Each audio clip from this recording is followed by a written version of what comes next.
Hello hi friends. இப்போ நம்ம பப்பாளியை பற்றி தான் பார்க்க போகிறோம். பீரியட்ஸ் ஆகாத பெண்கள் இந்த மாதிரி பப்பாளி பழம் வாங்கி சாப்பிட்டீங்கன்னா 3 டேஸில் பீரியட்ஸ் ஆகிடும். அதே மாதிரி நீங்கள் இந்த மாதிரி குளவிக்கல் மாதிரி இருக்க ஷேப்பில் இருக்க பப்பாளி வாங்கினீங்கன்னா 3 டேஸில் பீரியட்ஸ் ஆகிடும். ஏன்னா இதில் தான் விதை இருக்கும். விதை இல்லாத பப்பாளியை சாப்பிட்டீங்கன்னா அதில் ஒன்றுமே கிடையாது.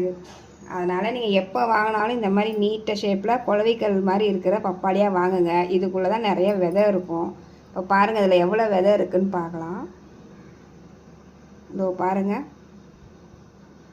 எவ்வளோ விதை இருக்குதுன்னு. இந்த மாதிரி இருக்கிறத சாப்பிட்டிங்கன்னா பீரியட்ஸ் ஆகாதவங்க டெய்லியும் காலையில் வெறும் வயிற்றுல 3 நாள் சாப்பிட்டிங்கன்னா பீரியட்ஸ் ஆகிடும். அதே மாதிரி இதை சாப்பிட்டுட்டு ஒரு கிளாஸ் பால் குடிச்சிடுங்க. ஏன்னா பப்பாளி ஹீட்டுன்னு சொல்லுவாங்க, அதனால் ஒரு கிளாஸ் பால் குடிச்சிடணும். அதே மாதிரி ரொம்ப ரொம்ப நல்லது. இந்த பப்பாளி சாப்பிட்டா கண்ணுக்கு நல்லது, இரெகுலர் பீரியட்ஸ்க்கும் நல்லது.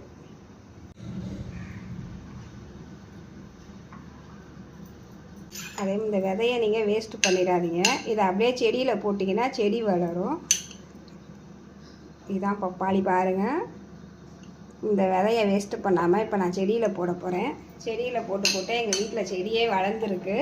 திரும்ப இப்போ நான் அதில் தான் போட போகிறேன். பாருங்கள், இப்போ பாருங்கள், இதான் நான் போட்ட விதையில் வந்த பப்பாளி. நான் சாப்பிட்ட உடனே விதையை நான் வேஸ்ட் பண்ண மாட்டேன். இந்த மாதிரி செடியில் தான் போடுவோம். நீங்களும் இந்த மாதிரி விதை இருந்தால் வேஸ்ட்டு பண்ணாமல் செடிக்கு போடுங்க. பப்பாளி செடியெலாம் சீக்கிரமாக வளர்ந்துடும். இதோ பாருங்கள்.